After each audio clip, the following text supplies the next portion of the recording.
আসসালামু আলাইকুম রহমতুল্লাহি বারাকাতুহ। ইন্নাল হামদালিল্লাহ ওয়াসসালাতু ওয়াসসালামু আলা মুহাম্মাদিন ওয়া আলিহি ওয়া আসহাবিহি ওয়া মা ওয়ালা, আম্মা বাদ। সম্মানিত দর্শক শ্রোতা, মুসলিম ভাই ও বোনেরা, মহাগ্রন্থ আল কোরআনের তাফসির বর্ণনা অনুষ্ঠানের আজকের ৩৮তম পর্ব নিয়ে আপনাদের সামনে উপস্থিত হয়েছি। সকলকে স্বাগত জানাচ্ছি। আমরা আজকে পবিত্র কোরআনের সূরা বাকারার ২২ নং আয়াত নিয়ে আলোচনা করব, অর্থ এবং সংক্ষিপ্ত তাফসির। ওমা তৌফিকি ইল্লা বিল্লাহ, আলাইহি তাওয়াক্কালতু ওয়া ইলাইহি উনীব। তো আমরা শুরু করি। আউযু বিল্লাহি মিনাশ শাইতানির রাজিম। বিসমিল্লাহির রহমানির রহিম। আল্লাযী জাআলা লাকুমুল আরদা ফিরাশাও ওয়াস সামাআ বিনাআন وأنزل من السماء ماء فأخرج به من الثمرات رزقا لكم فلا تجعلوا لله أندادا وأنتم تعلمون صدق الله العظيم। মহান আল্লাহ তাআলা ইরশাদ করেন, যিনি তোমাদের জন্য জমিনকে বিছানা স্বরূপ সৃষ্টি করেছেন এবং আকাশকে ছাদ বানিয়েছেন এবং আকাশ থেকে তিনি বৃষ্টি বর্ষণ করেন, উক্ত বৃষ্টির পানি দ্বারা তিনি তোমাদের রিজিক স্বরূপ বিভিন্ন ফল ফলাদি উৎপাদন করেন। অতঃপর তোমরা আল্লাহ তাআলার সাথে কোনো সমকক্ষ স্থির করিও না। ওয়া আনতুম তা'লামুন, তোমরা জেনে শুনে আল্লাহ তাআলার সাথে কোনো সমকক্ষ বা শরিকদার স্থির করো না। তো এই হলো আয়াতের সরল অনুবাদ। তো এই আয়াতটি বোঝার জন্য পূর্ববর্তী পর্বের ২১ নম্বর আয়াতের সম্পর্কে একটু বলে নিতে হয়। ২১ নম্বর আয়াতটি ছিল পবিত্র কোরআনের সূরা বাকারার প্রথম নির্দেশ। সেখানে বলা হয়েছিল, হে মানবজাতি, তোমরা তোমাদের প্রতিপালকের ইবাদত করো, যিনি তোমাদেরকে সৃষ্টি করেছেন এবং তোমাদের পূর্ববর্তীদেরকেও সৃষ্টি করেছেন, যাতে তোমরা জাহান্নামের আগুন থেকে রক্ষা পেতে পারো। এরপরে আল্লাহ তাআলা বলছেন, যেই রবের তোমরা ইবাদত করবে, সেই রব হচ্ছে কে? যিনি জমিনকে বিছানার মতো করে সৃষ্টি করেছেন, আকাশকে ছাদ বানিয়েছেন তোমাদের উপরে, এবং আকাশ থেকে তিনি পানি বর্ষণ করেন, যেই বৃষ্টির পানি দ্বারা তোমাদের রিজিক স্বরূপ বিভিন্ন ফল আদি উৎপাদন করেন। অতঃপর তোমরা জেনে শুনে সেই আল্লাহর সঙ্গে কোনো সমকক্ষ বা প্রতিদ্বন্দ্বী স্থির করো না, অর্থাৎ শিরক করো না। তো এই আয়াতের সংক্ষিপ্ত বর্ণনা হলো এই যে, মহান আল্লাহ তাআলা তার পরিচয় দিয়েছেন, তোমাদের রবকে, এই রবের কোয়ালিটি অন্য কোনো শক্তির নেই, কোনো মানুষের, কোনো নবী রাসূলের, কোনো ফেরেশতার, পৃথিবীর কোনো শক্তির এই ক্ষমতা নেই, যিনি এই বিশাল পৃথিবীকে তোমাদের জন্য বিছানা স্বরূপ করেছেন। এই পৃথিবীর মনে হয় যেন সমগ্র পৃথিবীতে একটি গালিচা, সবুজ গালিচা আল্লাহ তাআলা বিছিয়ে রেখেছেন, এবং এই মাটিকে তিনি অতিরিক্ত শক্তও করেন নাই, আবার অতিরিক্ত নরমও করেন নাই, যাতে মানুষ এখানে চলাফেরা করতে কষ্ট হয়, অথবা এখানে বাড়িঘর তৈরি করতে, স্থাপনা তৈরি করতে তাদের যাতে কোনো অসুবিধা না হয়, এভাবে তিনি মাটিকে এমনভাবে সৃষ্টি করেছেন। এই পৃথিবীকে উর্বর জমিন হিসেবে তিনি সৃষ্টি করেছেন, পৃথিবী থেকে বিভিন্ন রিজিক স্বরূপ ফলাদি, শস্যাদি উৎপন্ন করেন, এবং এই পৃথিবীটা মানুষের জন্য একটা বিছানার মতো। আর আকাশকে তিনি বিশাল পৃথিবীর ছাদ হিসেবে তৈরি করেছেন। পবিত্র কোরআনে আছে, বেগাইরে উমুদিন তারাউনাহা, খুঁটিবিহীন একটা বিশাল আকাশ তোমরা যা দেখতেছ, এটা একটা আকাশ। কোনো বিজ্ঞানী বলে আকাশ কিছুই না, দূরে তো এই জন্য নীল নীল দেখা যায়। আসলে আকাশ কিন্তু একটা অনেক কঠিন একটা বস্তু। আকাশের পুরুত্ব আছে, আকাশ পৃথিবী থেকে অনেক দূরে, কিন্তু এইটার অস্তিত্ব অবশ্যই আছে। এবং এই আকাশকে আল্লাহ তাআলা খুঁটিবিহীন আমাদের জন্য ছাদ স্বরূপ তৈরি করেছেন। আকাশের মধ্যে রহস্যময় অনেক সৃষ্টি আল্লাহর রয়েছে, সৌরজগৎ, গ্যালাক্সি, মিল্কি ওয়ে, অনেক কিছু। একটা দুইটা সৌরজগৎ নয়, লক্ষ লক্ষ সৌরজগৎ আকাশে রয়েছে। আমরা একটা সৌরজগতের বাসিন্দা। তো মহাকাশের ব্যাপারে বিজ্ঞানীরা গবেষণা করে তারা হতাশ হয়ে যাচ্ছে, মহাকাশের কোনো কুলকিনারা করতে পারছে না, এত বিশাল সৃষ্টি আল্লাহর রয়েছে। তো সেই আকাশকে তিনি আমাদের জন্য ছাদ স্বরূপ বানিয়েছেন পৃথিবীর। তারপরে এই আকাশ থেকে তিনি বৃষ্টি বর্ষণ করেন, যে বৃষ্টির পানি দ্বারা তিনি আমাদের জন্য রিজিক স্বরূপ বিভিন্ন শস্য ফল ফল আদি উৎপন্ন করেন আমাদের রিজিক স্বরূপ। অর্থাৎ আমাদের না, শুধু আমাদের মানুষের, জিনদের, পশু পাখির, কীটপতঙ্গের সবার জন্য এই রিজিকের মূল বিষয়বস্তু হলো এই বৃষ্টির পানি। অন্য আয়াতে আল্লাহ তাআলা বলেন, হুয়াল্লাযী আনজালা মিনাস সামাই রিজকান, তিনি সেই আল্লাহ যিনি তোমাদের জন্য আকাশ থেকে রিজিক বর্ষণ করেন। এখানে রিজিক বর্ষণ করেন মানে আকাশ থেকে চাল ডাল এগুলো আল্লাহ তাআলা ফেলে দেন এমন না। অর্থাৎ এখানে রিজিক মানে বৃষ্টি। আল্লাহ আকাশ থেকে রিজিক বর্ষণ করেন মানে বৃষ্টি বর্ষণ করেন। এই বৃষ্টির পানি দ্বারা বিভিন্ন লতা গুল্ম ফল ফল আদি শস্যাদি উৎপন্ন হয়। সেই শস্যাদি খেয়ে আমরা জীবন ধারণ করি, আমাদের পশু পাখিরা জীবন ধারণ করে, আবার ওই পশু পাখির মাংস দুধ এগুলো আমরা ভক্ষণ করি। এতে করে একটা বিশাল রিজিকের ব্যবস্থা আল্লাহ তাআলা করে দিয়েছেন। তো আল্লাহ বলছেন, যে আল্লাহ এই এত বড় বড় কাজগুলো তোমাদের জন্য করে দিয়েছেন এই পৃথিবীতে, এই সেই আল্লাহর সঙ্গে তোমরা কাউকে জেনে শুনে ফালা তাজালু লিল্লাহি, তোমরা আল্লাহর জন্য স্থির করো না আন্দাদান। আন্দাদান এটা নিদ্দুনের বহুবচন। নিদ্দুন অর্থ হলো প্রতিদ্বন্দ্বী, সমকক্ষ, শিরক, শরিকদার। আন্দাদুন এটা হলো বহুবচন, অর্থাৎ শরিকদারদেরকে তোমরা স্থির করিও না। ওয়া আনতুম তাআলামুন, জেনে শুনে, তোমরা জেনে শুনে এই কাজটা করবে না। তাহলে এটা করলে আল্লাহ তাআলার রুবুবিয়তের বিরোধিতা করা হয়, বিরুদ্ধাচরণ করা হয় এবং এটা শিরকে পরিণত হয়। তাহলে নিদ্দুন হলো আন্দাদুন এর এক বচন, আর আন্দাদুন বহু বচন, অর্থাৎ সমকক্ষ স্থির করা, এটা শিরক এবং সবচেয়ে বড় অপরাধ, এটা ক্ষমার অযোগ্য অপরাধ। শিরক দুই প্রকার, একটা হলো শিরকে জলি বা বড় শিরক, আর একটা হলো শিরকে খফি বা ছোট শিরক। বড় শিরক আবার দুই প্রকার, একটা হলো আল্লাহ তাআলার রুবুবিয়তে বা প্রভুত্বে প্রতিপালক হিসেবে আল্লাহ যে প্রতিপালক তার প্রতিপালনে শিরক, আরেকটা হলো উলুহিয়ত বা ইবাদতে শিরক, আল্লাহর ইবাদতে শিরক। তাহলে এই দুইটা শিরক সম্বন্ধে আমাদের জানতে হবে ভালোভাবে। রুবুবিয়তে শিরক দুইভাবে হয়ে থাকে। এক নম্বর হলো আল্লাহর অস্তিত্বকে স্বীকার না করা, মহান আল্লাহ তাআলার অস্তিত্বকে স্বীকার না করা। যেমন নাস্তিকরা বলে থাকে দেয়ার ইজ নো গড, সৃষ্টিকর্তা বললে কিছুই নেই, সব কিছু এমনি এমনি হয়ে গিয়েছে। তাইলে এই যে নাস্তিকরা, অবিশ্বাসীরা যে বিশ্বাস করে না, আল্লাহর অস্তিত্বে বিশ্বাস করে না, এটা হলো তার রুবুবিয়তে শিরক। অর্থাৎ আল্লাহ যে প্রতিপালক, সৃষ্টিকর্তা, জীবনদাতা, মৃত্যুদাতা, তার এই প্রতিপালকত্বে শিরক করা। এছাড়া তার গুণ, নাম ও কর্মকাণ্ডকে স্বীকার না করা, আল্লাহ তাআলার গুণবাচক নামগুলোকে স্বীকার না করা, আল্লাহর নামটাকে স্বীকার না করা, আল্লাহ তাআলার যে কর্মকাণ্ড, যে কার্যাবলী পৃথিবীতে করে থাকেন সেই কাজগুলোকে স্বীকার না করা। যেমন আমরা একটু আগে বলেছি, তিনি জমিনকে বিছানা স্বরূপ সৃষ্টি করেছেন, আকাশকে ছাদ স্বরূপ সৃষ্টি করেছেন এবং আকাশ থেকে বৃষ্টির পানি বর্ষণ করে সমস্ত ফল ফল আদি উৎপাদন করেন। এই যে আল্লাহ তাআলা জীবন দান করেন, মৃত্যু ঘটান, এই কাজগুলোকে যদি স্বীকার না করে তাহলে এটাও রুবুবিয়তে শিরক। যেমন ইসমাইলি সম্প্রদায়, জাহামিয়া, মুতাজিলা সম্প্রদায় এই ধরনের বিশ্বাস করে থাকে। আল্লাহ ও বান্দার মধ্যে পার্থক্য না করে সৃষ্টি ও স্রষ্টাকে এক করে দেওয়া, এটাও রুবুবিয়তে শিরক। যেমন কোনো কোনো গোষ্ঠী আছে যারা ওয়াহদাতুল উজুদে বিশ্বাসী।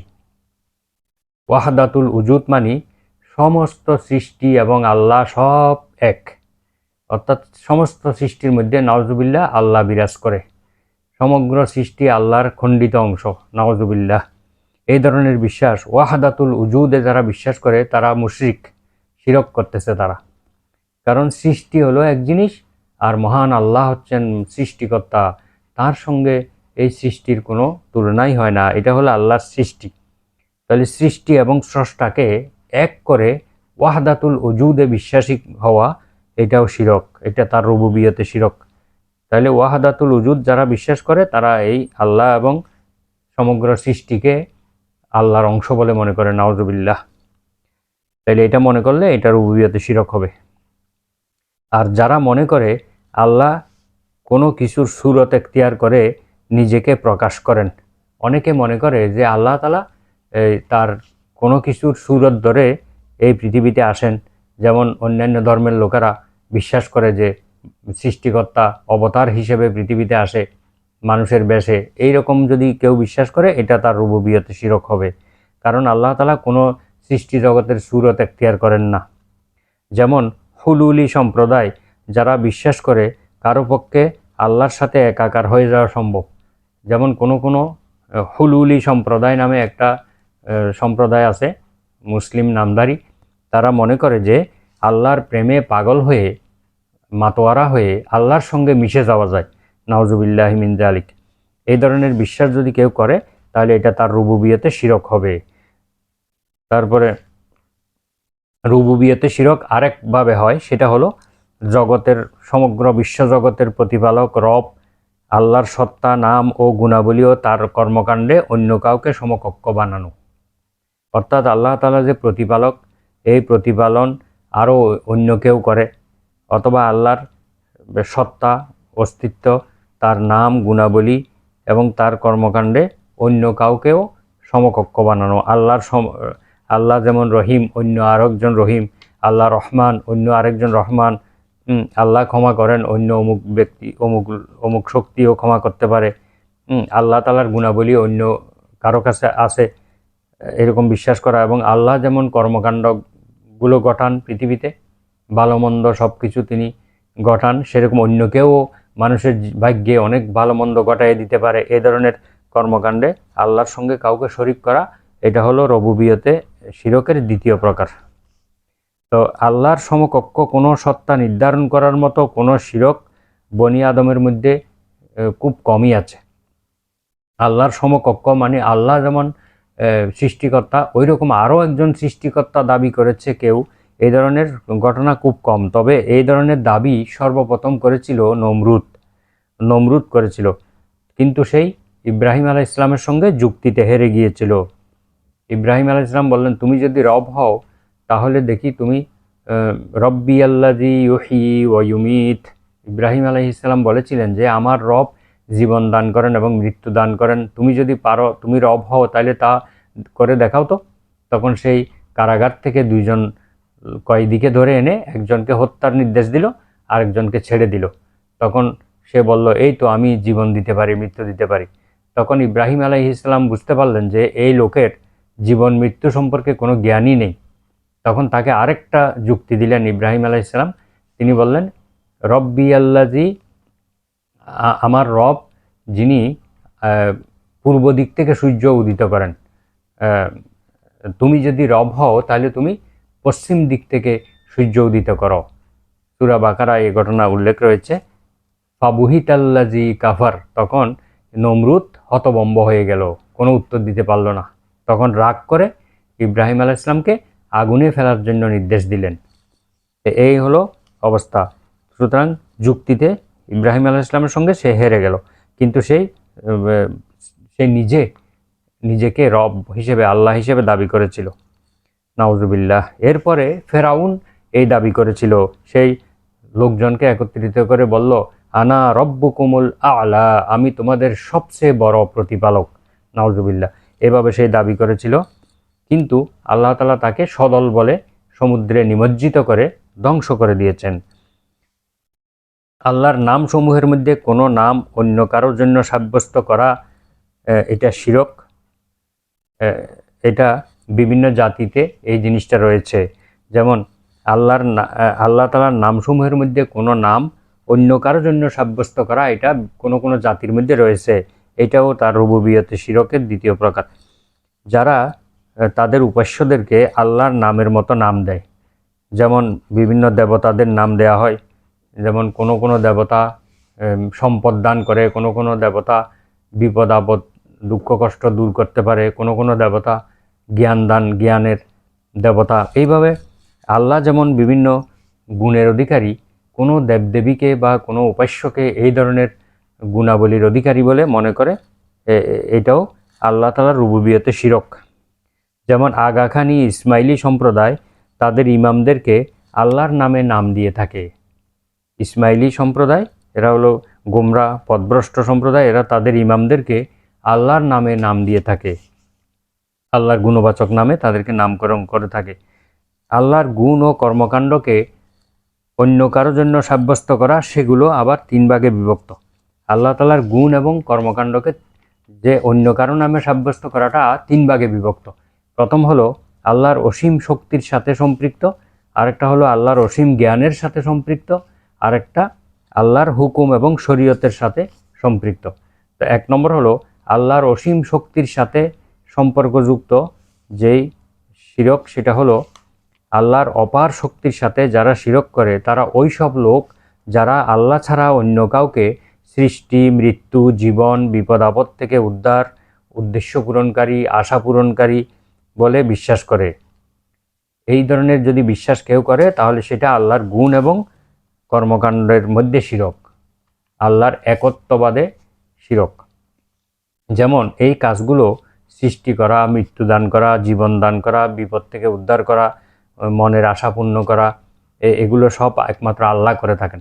কিন্তু কোনো ব্যক্তি যদি বিশ্বাস করে যে নবী রসুল এই কাজগুলো করতে পারে, যেমন সুফিগণ তাদের পীরদেরকে বিশ্বাস করে যে তারা এই কাজগুলো করতে পারে, পীর সাহেব সব কিছু জানেন, তিনি কোথায় আছেন, কি করতেছেন, তার মনের আশা, মনের কথা সব তিনি পূরণ করেন, নাউজুবিল্লাহ, এই ধরনের বিশ্বাস করে, এইগুলো হচ্ছে তার গুণাবলীতে এবং তার নামের মধ্যে শিরক। যেমন কবরবাসী কোনো লোককে এরূপ বিশ্বাস করা যে ওনার শক্তি অনেক বেড়ে গেছে, উনি অনেক কিছু করতে পারেন, এই ধরনের বিশ্বাস করা। যেমন শিয়ারা তাদের ইমামরা এরকম শক্তির অধিকারী বলে মনে করে থাকে। তারপরে দ্বিতীয় হলো আল্লাহর অসীম জ্ঞানের সাথে সম্পৃক্ত শিরক। যেমন আল্লাহ তাআলা আলিমুন হাকিম, মহাজ্ঞানী, মহাবিজ্ঞানময়। আল্লাহর পরিপূর্ণ জ্ঞানের সাথে যারা শিরক করে তাদের উদাহরণ হলো যারা অন্য কাউকে গায়েব জানে বলে বিশ্বাস করে। আল্লাহ ছাড়া অন্য কোনো বান্দাকে, নবী রাসূলকে, পীর সাহেবগণকে এলমে গায়েব বা অদৃশ্য জ্ঞানের অধিকারী বলে বিশ্বাস করা, এটা হলো আল্লাহর অসীম জ্ঞানের সাথে সম্পৃক্ত শিরক। যেমন কেউ কেউ বিশ্বাস করে নবীগণ, সুফিদের পীরগণ কোনো কবরবাসী, গণক, জ্যোতিষী, জিন, প্রেতাত্মা ইত্যাদি অনেক গায়েব জানে। যেমন অনেকে জিন হাজির করে অনেক গায়েবের খবর বলে দেয়, আন্দাজে বলে দেয়, এগুলোকে বিশ্বাস করা। যেমন শিয়ারা তাদের ইমামদের ব্যাপারে বিশ্বাস করে যে তারা সব গায়েবের খবর জানে, এই ধরনের বিশ্বাস করা, এটা হলো তার নাম জ্ঞানের সাথে সম্পৃক্ত শিরক। 3 নম্বর হলো হুকুম এবং শরীয়তের সাথে সম্পৃক্ত শিরক। সমস্ত হুকুমের মালিক হলো আল্লাহ। পবিত্র কোরআনে আল্লাহ বলেন, আলা লাহুল খালকু ওয়াল আমর, সমস্ত সৃষ্টি এবং আদেশ, ক্ষমতা, কর্তৃত্ব, হুকুম একমাত্র আল্লাহর। সৃষ্টি যার, হুকুম চলবে তার। আল্লাহ তাআলা এই কথা বলেছেন। যেমন কাফেররা এসে নবীজিকে বলছিল, হাল্লানা মিনাল আমরি মিন শাই, আপনার এই যে হুকুমের মধ্যে, অর্থাৎ হুকুমতের মধ্যে, আপনি যে রাষ্ট্র পরিচালনা করেন এর মধ্যে আমাদের কি কোনো মতামত দেওয়ার অধিকার আছে? তখন আল্লাহ তাআলা বলেন, কুল ইন্নাল আমরা কুল্লাহু লিল্লাহ, হে রাসূল আপনি তাদেরকে বলে দিন হুকুমত, আদেশ সমস্ত আল্লাহর, এখানে আর কারো হুকুম চলবে না। এভাবে আল্লাহর শরীয়ত এবং হুকুমের সাথে যারা শিরক করে তাদের দৃষ্টান্ত হলো তারা আল্লাহর সব শরীয়ত প্রবর্তনের অধিকার, আল্লাহর মতো শরীয়ত প্রবর্তনের অধিকার আলেম এবং শাসকদের আছে বলে মনে করে। যারা মনে করে যে আল্লাহ যেমন শরীয়ত দিয়েছেন, শাসকরাও সেরকম আল্লাহর মতো তারাও আইন তৈরি করতে পারে এবং আলেমরাও করতে পারে, এই ধরনের বিশ্বাস করাটা, এটা হলো আল্লাহর হুকুম এবং শরীয়তের সাথে শিরক। এই শিরকের প্রকারগুলো, এগুলো সবগুলো রুবুবিয়তে শিরক, অর্থাৎ আল্লাহর প্রভুত্বে, প্রতিপালকত্বে শিরক হিসেবে পরিগণিত। এখন আরেক দ্বিতীয় প্রকার হলো যে উলুহিয়ত বা ইবাদতে শিরক। সেটা হলো আল্লাহ যা ভালোবাসেন, যার উপর সন্তুষ্ট হন। আমরা একটু আগে বলেছি যে ইবাদত কাকে বলে, এর পূর্ববর্তী পর্বে আমরা বলেছি যে ইবাদত কাকে বলে। ইবাদত বলা হয় আল্লাহ যা ভালোবাসেন এবং সন্তুষ্ট হন এমন সব প্রকাশ্য এবং অপ্রকাশ্য কথা এবং কাজকে আল্লাহর ভালোবাসা নিয়ে, আন্তরিকতা নিয়ে পালন করাকে ইবাদত বলে। যেমন আল্লাহ ভালোবাসেন তার কাছে দোয়া করা, আল্লাহর কাছে সাহায্য চাওয়া, আল্লাহর কাছে বিপদ থেকে উদ্ধার কামনা করা, তার কাছে বিনয়ী হওয়া, আল্লাহ আরও ভালোবাসেন তাকে রুকু করা, তাকে সিজদা করা, তার উদ্দেশ্যে সালাত আদায় করা, আল্লাহর নামে জবেহ করা, আল্লাহর নামে মানত করা, এই সবগুলো আল্লাহ ভালোবাসেন এবং পছন্দ করেন। কিন্তু এই কাজগুলো যদি অন্য কারোর জন্য করা হয় তাহলে তা হচ্ছে ইবাদতে শিরক। আল্লাহ পছন্দ করেন যে এগুলো আল্লাহর জন্যই করা হোক, কিন্তু আমরা যদি অন্য কারো সন্তুষ্টির জন্য এগুলো করে থাকি তাহলে তা শিরকে পরিণত হবে। অন্য কারো কাছে পরিপূর্ণ আশা করলে, যেমন আমরা আল্লাহর কাছে আশা করি, একটু আগে আমরা বলেছি যে এর পূর্ববর্তী পর্বে আমরা বলেছি যে ইবাদতের ভিত্তি হলো তিনটা: পরিপূর্ণ ভালোবাসা আল্লাহর জন্য, পরিপূর্ণ আশা পোষণ করতে হবে রহমতের, আর আল্লাহর আযাবের ভয় করতে হবে। এই তিনটার সমষ্টি হলো ইবাদতের রোকন। এই তিনটা না থাকলে ইবাদত হবে না, ইবাদত হিসেবে গণ্য হবে না। তাহলে এই রহমতের আশা যদি অন্য কারোর জন্য করা হয়, যে অমুক ব্যক্তি আমার আশা পূর্ণ করে দিবে, সেই যদি সন্তুষ্ট হয় তাহলে আমার ভাগ্য ভালো হয়ে যাবে, আমার উন্নতি হবে, এই ধরনের আশা করলে এটা শিরক হবে। অন্য কাউকে গোপনে ভয় করলে, যেমন আল্লাহর আযাবকে যেমন ভয় করি আমরা, অন্য কোনো ব্যক্তিকেও সেরকম ভয় করা, যে এই ব্যক্তির সামনে দিয়ে গেলে যদি আমরা মাথা নত করে না যাই তাহলে আমাদের ক্ষতি হয়ে যেতে পারে, অথবা গাড়ি যদি স্লো করে না চালাই তাহলে আমাদের গাড়ি অ্যাক্সিডেন্ট হতে পারে। অমুক কবরের পাশ দিয়ে, অমুক মাজারের পাশ দিয়ে যাওয়ার সময় যদি গাড়ি স্লো না করি, বা সেখান দিয়ে যদি আমি মাথা নিচু করে না যাই তাহলে আমার ক্ষতি হতে পারে। এই ধরনের গোপন ভয়, যে কোনো রকমের গোপন ভয় যদি কাউকে করে, যেভাবে আল্লাহকে ভয় করা হয় এভাবে ভয় করলে তাও শিরক হিসেবে গণ্য হবে। এগুলো ইবাদতে শিরক হিসেবে গণ্য হবে। যেহেতু বান্দার ইবাদত সমূহ বিশ্বাস, কথা এবং কাজের মাধ্যমে সংগঠিত হয়ে থাকে, সেই হিসাবে ইবাদতের মধ্যেও এই তিন ধরনের শিরক পাওয়া যায়। অর্থাৎ বিশ্বাসের মধ্যে শিরক পাওয়া যায়, কথার মধ্যে, কাজের মধ্যে শিরক পাওয়া যায়। কখনো কখনো ইবাদত হয় মনের ইচ্ছার মাধ্যমে, আন্তরিক আনুগত্যের মাধ্যমে, আবার কখনো কখনো তা সংগঠিত হয় বাহ্যিক হাত পা দ্বারা, অঙ্গ প্রত্যঙ্গ দ্বারা, কর্মকাণ্ডের মাধ্যমে, কখনো কথাবার্তার মাধ্যমে। সুতরাং এগুলোর মধ্যেও শিরক হয়ে থাকে। কথাবার্তার মধ্যে, বিশ্বাসের মধ্যে, আমলের মধ্যে, কর্মকাণ্ডের মধ্যে শিরক হয়ে থাকে। তো এটা হলো, এগুলো হচ্ছে বড় শিরক। এবার ছোট শিরক হলো যে কবিরা গুনাহ থেকেও মারাত্মক। ছোট শিরক হলে কী হবে? এটা কবিরা গুনার চাইতেও মারাত্মক। যেমন কোনো মানুষ যদি এইসব কথা বলে যে কুকুরটা যদি না ডাকতো তাহলে চোর অবশ্যই এসে পড়তো, আমাদের চুরি হয়ে যেত সব কিছু, অর্থাৎ কুকুরের কারণেই তার চোর আসে নাই, এই ধরনের বিশ্বাস করা। তারপরে কাউকে বলা যে আপনি এবং আল্লাহ যা চান তাই হবে, উপরে আল্লাহ, নিচে আপনি, আমার ভরসা।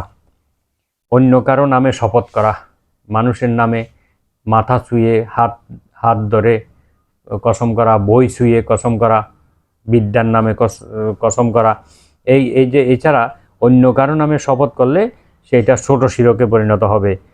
তারপরে লোক দেখানোর জন্য কোনো ইবাদত করা, কোনো কথা বলা, কোনো কাজ করা, যে আমাকে মানুষ ভালো বলুক, দানশীল বলুক, আমাকে নামাজি বলুক, আমাকে আলহাজ বলুক, এই জন্য হজ করা, এই যে এই কাজগুলো করা, এগুলো ছোট শিরক। এগুলো কিন্তু কবিরা গুনাহ হইলে কবিরা গুনার চেয়েও মারাত্মক শিরক। এই ছোট ছোট শিরক মানুষকে বড় শিরকের দিকে নিয়ে যায়। এই জন্য এই ছোট শিরকগুলো থেকেও আমাদেরকে সম্পূর্ণ মুক্ত থাকতে হবে, বিরত থাকতে হবে। তাহলে আমরা আজকের এই আয়াত থেকে যে শিক্ষা পেলাম যে আল্লাহ তাআলা রব হিসেবে তিনি আমাদের থেকে অসংখ্য নিয়ামত দান করেছেন, তার এই নিয়ামতগুলো স্বীকার করতে হবে, এগুলোর শুকর আদায় করতে হবে, এবং তার সঙ্গে জেনে শুনে কখনো শিরক করা যাবে না, এবং তার সমকক্ষ স্থির করা যাবে না। আমরা এখানে বিস্তারিতভাবে কিভাবে শিরক হয়, বড় শিরক, ছোট শিরক, সবগুলো আমরা আলোচনা করলাম। আল্লাহ তাআলা আমাদেরকে এই বিষয়গুলো জেনে শুনে বিশ্বাস করা এবং আমল করার তৌফিক দান করুন। আমাদেরকে দুনিয়া ও আখিরাতে কল্যাণ দান করুন। সুবহানাকা আল্লাহুম্মা বিহামদিকা আশহাদু আল্লা ইলাহা ইল্লা আনতা আস্তাগফিরুকা ওয়া আতুবু ইলাইক। আসসালামু আলাইকুম ওয়া রাহমাতুল্লাহ।